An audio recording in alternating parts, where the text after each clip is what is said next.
Hello, everybody. My name is Lynn, the world famous Lynn. You no doubt know who I am. I am famous in that I get to give cars names. You know the car called the Telluride? That was me. I said, hey, car company, name this car Telluride. I came up with the word Telluride. And they were like, oh my gosh, that's amazing. You're incredible, Lynn. Also, you ever seen that car called the Tucson? That was me. Now, I am here excited to tell you about some of the new cars that I have named that are coming up. So here you go. First off, the Ford Wynnewood. Very excited about that new car coming out. Then, of course, there is the Chevy Vacaville, California. That's a good one. And then, of course, the all-new car that's going to be a smash hit, the Tesla Cyber Yuma. Hi, I'm Lynn. Happy Trans Day of Visibility. As you can see me. Because today's the one day that I'm visible. Because it's the Trans Day of Visibility. Very excited for today. It's time for another episode of my new series, Lynn's After Therapy After Party. It's a show that I do after I have had therapy. So it's a show I do every other week. And here, let me humanize myself some. Oh, that's better. Hi, my hair's a mess, but feels like it's 300 degrees. I understand the irony involved in this because it was cold. It was cold.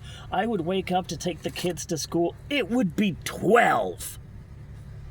It would be 12, the roads would be icy. I hated it, and I begged for heat. I begged for more heat.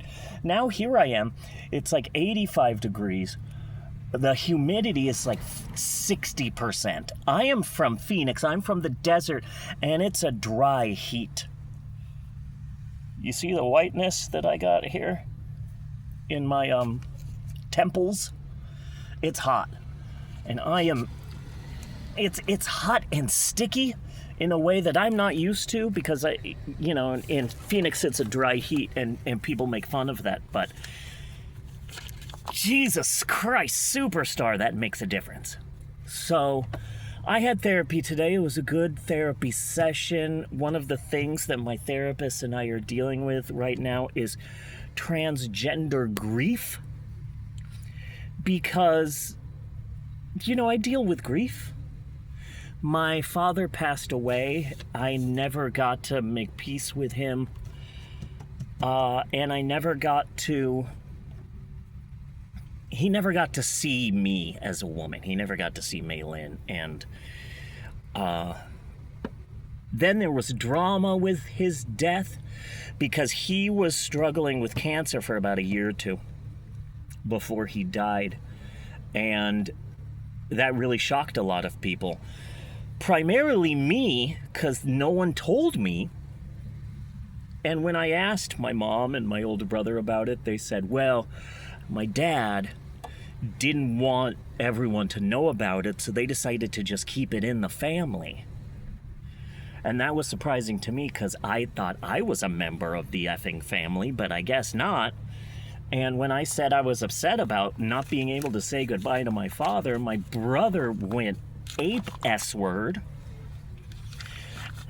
My brother went ape Shasta, which is my new... I don't see why a lot of people cuss because there's so many other words.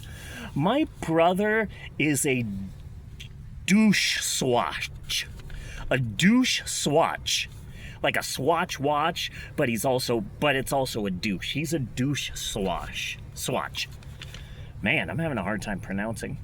So my brother decided that he was now the patriarch of the family and that he would take my father's nickname and that he would disown me. He said I'm not allowed to go to Arizona anymore, which I don't think that that's gonna stick legally. And he stopped talking to me, but he also has a lot of drug and alcohol and violence issues, and so that's, and also he's a bigot, and he once punted me across a room, kicked me right in the ribs. I still have some rib pain to this day, and yeah, so he can suck it. He can suck my lady balls. So not only am I in grief over my father dying and really the death of my family, my biological family, but also trans people deal with a lot of grief that I didn't fully realize, because I'm missing friends who have left me. I'm missing people who were my found family that decided they didn't want to talk to me anymore.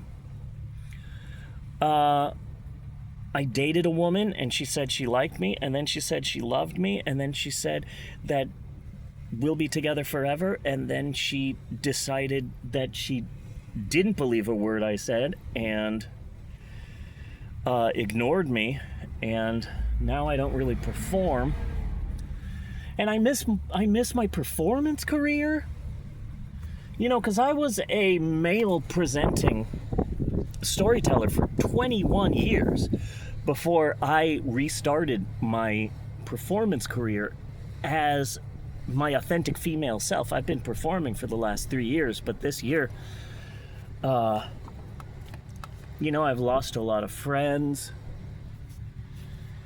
and I'm not really performing that much anymore. I might have a performance at a theater next month at a theater called the Ritz here in my small town. That's like 50%, may or may not happen, but you know, I miss performing. I miss, God, looking at myself, I am a freaking mess. Godzilla. My hair is, okay, we've been moving. We moved this month, throughout this month, exhausting, from a house close to the church I go to a house close to my daughter's elementary school here in town. So we moved like a few miles. But since we're so friggin' broke, we had to do all the moving ourselves. There were some times this weekend where I was getting home at like 12:30, 1:30, having moved so much and so much heavy lifting, and I severely sprained one of my knees moving. But we're all done. We're all done. But anyway, my therapist and I are dealing with transgender grief. Not only do I miss the people who are gone from my life, I sometimes I miss who I used to be, because people don't seem to want to book me anymore as a performer, and I might have 2 or 3 gigs this year. The first year I started, I had 5, and that was a big deal. Then the year after that, I had 39 performances the year after that. I called it my 2025 Spite Tour. My 2024 Spite Tour, because it was my goal to be as successful as possible so I could rub it in my older brother's fat racist face. At the end, I won an award, and I won a major award. It was called the Rainbow Award. It's given out every year in different categories for people who are exceptional in the LGBTQ community in Oklahoma, and I won the award for performing at the end of 2024. And I hope that one day I'll be able to reunite with my brother so I can get this big, expensive, and sharp award and shove it up his butthole. I got issues. I've got back issues. But that's fine. Everybody does. I have a lot of opinions, and I'm going to stick to my opinions even if they're not popular opinions. Here's an unpopular opinion. The Avatar movies are crap. The Avatar movies are poop sprinkles. The Avatar movies rely very heavily on special effects, and the special effects are gorgeous and beautiful to hide the fact that a 9-year-old wrote these scripts, because these scripts are horrible. And it's like, oh, people loved that first Avatar movie, and it was so colorful, and it was in 3D, and the CGI was amazing, and it's like, yeah, what were they trying to get? What was the hard-to-obtain thing that they were trying to get in the movie? It was called unobtainium. That's just bad writing, you know? The same thing with Titanic. Titanic was a beautiful film, and the reason why it was a beautiful film is that you didn't see that this was a love story about a rich woman who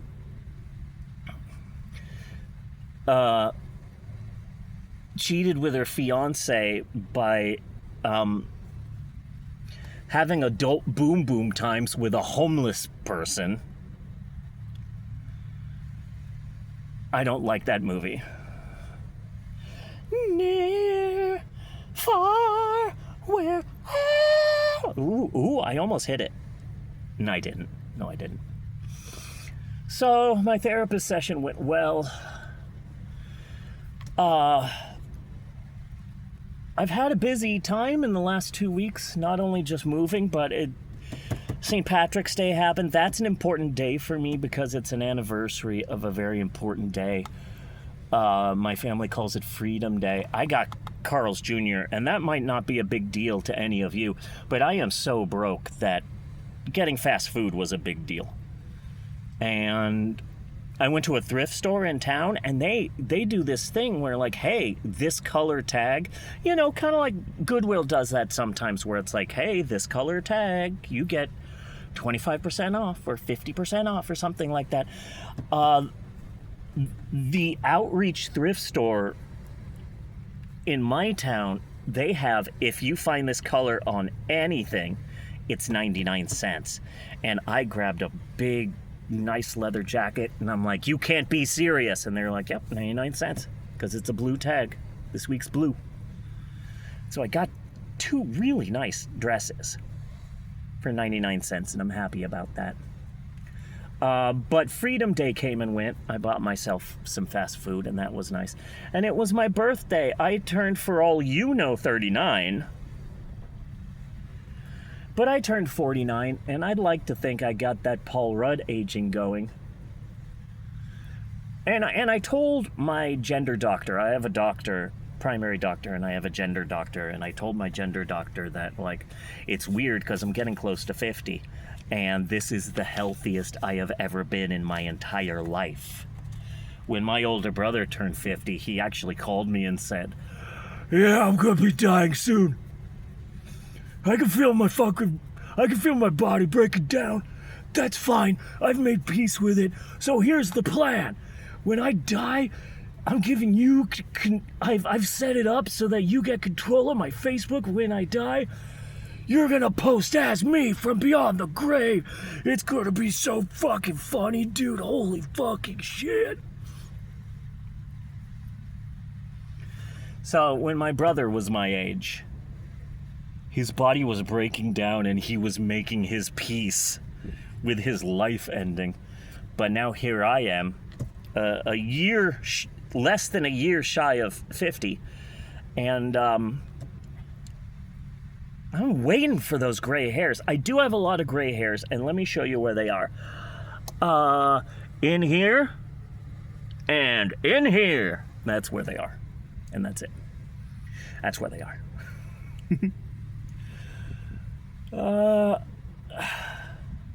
It's hot. I hate how hot it is. I hate how hot it is, and I hate how cold it is. This sucks. And also, the weather here is so freaking bipolar. Like, last week it got to like 28, 32. It got to like 38 degrees. And today it's like 86. And then it's like, oh, it's going to be a nice day. It's going to be 79 degrees. Humidity 75. Wind gusts up to 60 miles per hour. And it's like, can we just chill out? But, yeah, it was my birthday. We didn't celebrate it. And that's fine. I got a bit jealous because I got a bit sad and a bit jealous on my birthday. Not because, you know, 2 of my kids didn't say happy birthday to me. One did say happy birthday to me, like, happy birthday, Mom. And I'm like, thanks. It was yesterday, but, you know, 10 points for Gryffindor for remembering, I guess. And the other one just never said it. So that's exciting. I have 5 kids. This is what I say. I have 5 amazing children, and at least 3 of them love me. I'm not saying which. But one is the store manager of a coffee shop in town and has no time for me. And the other one is 20 years old and has health problems and a touch of the tism, and they just hate everyone. Their favorite word is, oh my God, kill yourself. That's their favorite phrase. That's their catchphrase. Oh my fucking God, fucking kill yourself. That's my 20-year-old's catchphrase. What time is it? Okay, the kids are coming out soon, so I'm gonna wrap this up. I'm in line to get my 8th grader. They'll be going into high school soon, and that's scary as hell. That's given me an existential crisis. Not only that, but in 3 months, my 9-year-old turns double digits, so, being old sucks. But I am the healthiest I've ever been, and I'm really proud of that. Apparently, what my gender doctor said was,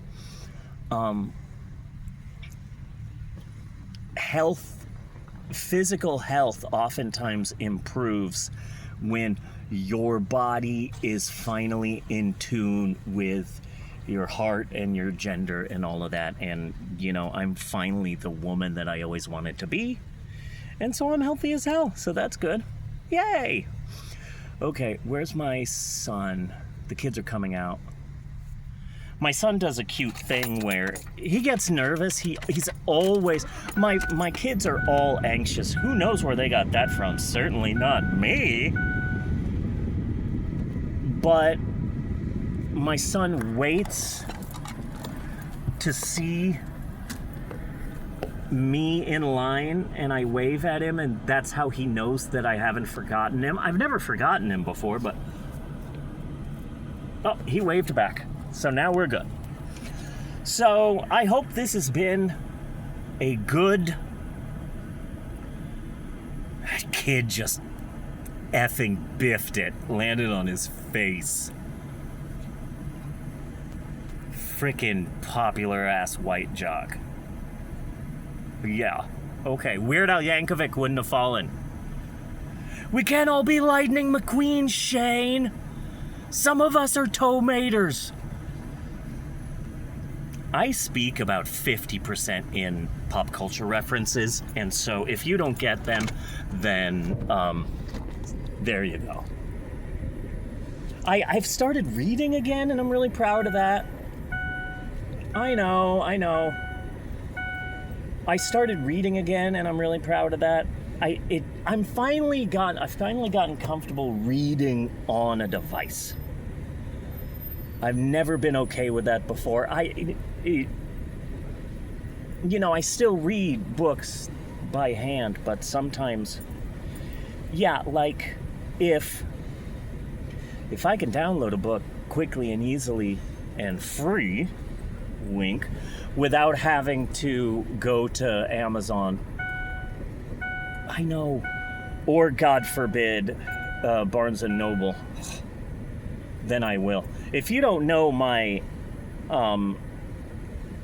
if you're not aware of my canon, I was a manager at Barnes & Noble for almost 2 decades. I won a number of Employee of the Month awards. I was interviewed and had a full-page article and interview with me in the national corporate newsletter. I was a very successful...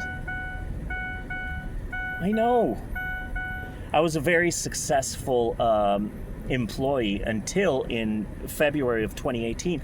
They fired 1,800 full-time employees in a desperate attempt for Barnes & Noble to stay in business. And I was one of them. So Barnes & Noble can lick my lady balls. That'll be the title of this video.